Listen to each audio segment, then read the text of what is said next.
Il-kliem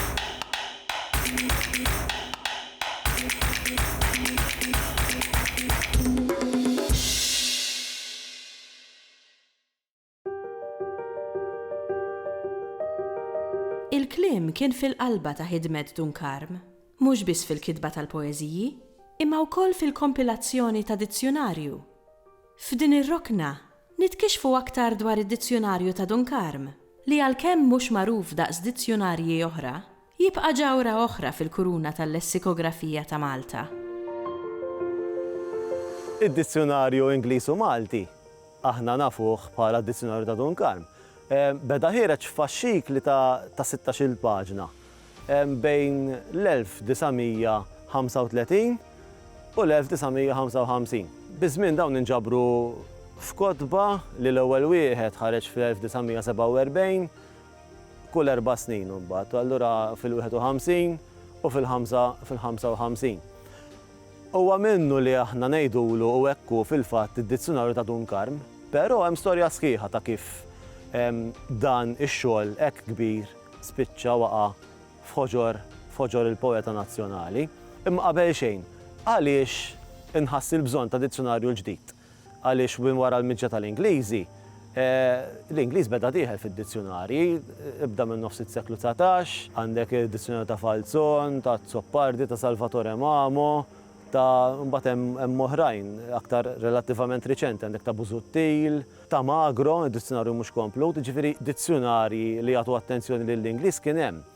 Imma ġara li fl-1920 twaqfet l-Għaqda tal-Kittiba tal-Malti, illum hija l-Akkademja tal-Malti, sena wara ħareġ l-alfabet uffiċjali, fl-1924 ħareġ it-tarif fuq il-kitba Maltija li huwa ktieb importanti ħafna għal-regoli għal kif għandek tikteb il-Malti, u ġara li dawn id-dizzjonarji kollha li semmejt ma kinux aġġornati, ma kinux tajbin biżżejjed, sew bħala ortografija, bħala kif tikteb, u anki wkoll bħala kontenut. U id-dizzjonarju ta' Dunkarm allura kien meħtieġ daqs il-ħobs, dizzjonarju ġdid tajjeb mill-Ingliż għal-Malti. Id-dizzjonarju ta' Dunkarm huwa l-ewwel eżempju ta' xogħol kollaborattiv fuq dizzjonarju. F'Dunkarm tibda tara pereżempju id-dera, il-mod ta' kif tidher il-paġna, l-impaġnar, huwa sabiħ ħafna. F'Dunkarm tibda tara entrati relattivament twal. Cross, draw, heart pereżempju. Għaliex għax Dunkarm kien jagħti kura kbira, kien jieħu ħsieb li mhux jagħti heart u l-ekwivalenti tagħha bil-Malti qalb u daqshekk. Imma kien jara l-idjomi bl-Ingliż, to learn by heart, to cry one's heart out, u oħrajn, sweet heart u x'naf jien, u kien jagħti l-ekwivalenti tagħhom bil-Malti. B'dan il-mod id-dizzjonarju ta' Dunkarm kien iktar sħiħ mid-dizzjonarji ta' qablu. U dan jirrikonoxxih ukoll Aquilina meta jitkellem fuq id-dizzjonarju ta' Dunkarm. U jgħid li komparattivament meta mqabbel mad-dizzjonarji ta' qablu, id-dizzjonarju ta' Dunkarm huwa l-isħeħ wieħed u l-iktar wieħed aġġornat.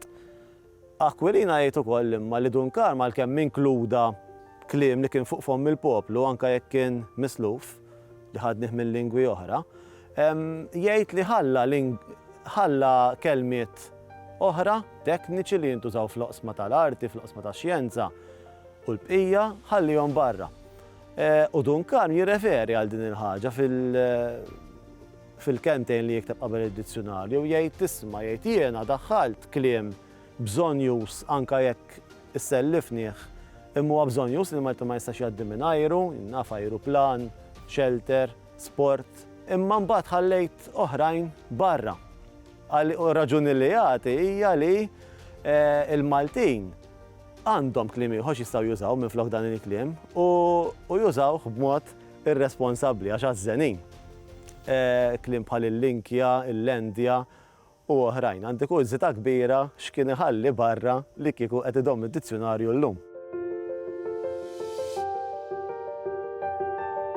Id-dizzjonarju ta' Dunkarm huwa relevanti l-aktar storikament. Biss tajjeb ngħidu li dan serva bħala pedament sod ħafna li fuq setgħu jinbnew dizzjonarji oħrajn li ġew warajh. Jekk qed tuża imma d-dizzjonarju ta' Dunkarm mhux bħala studju, mhux bħala riċerka, ma tużaħ biex taħdem illum bħala traduttur u l-bqija, hemmhekk qed tuża inti dizzjonarju ta' 70 sena ilu. Huwa sabiħ li tqalleb dejjem f'dizzjonarju ta' 70 sena ilu ma tkun qisek dak il-biċċier li qed jipprova jaqta' biċċa laħam b'sikkina jew biex fafar li mhumiex misnuna. U aktarx ħajkollok iddur għal dizzjonarji li huma aktar moderni, aktar sħaħ, bħal tal-professur Charles Briffa, u anki ta' José Aquilina li illum il-ġurnata qiegħed jiqdem ukoll.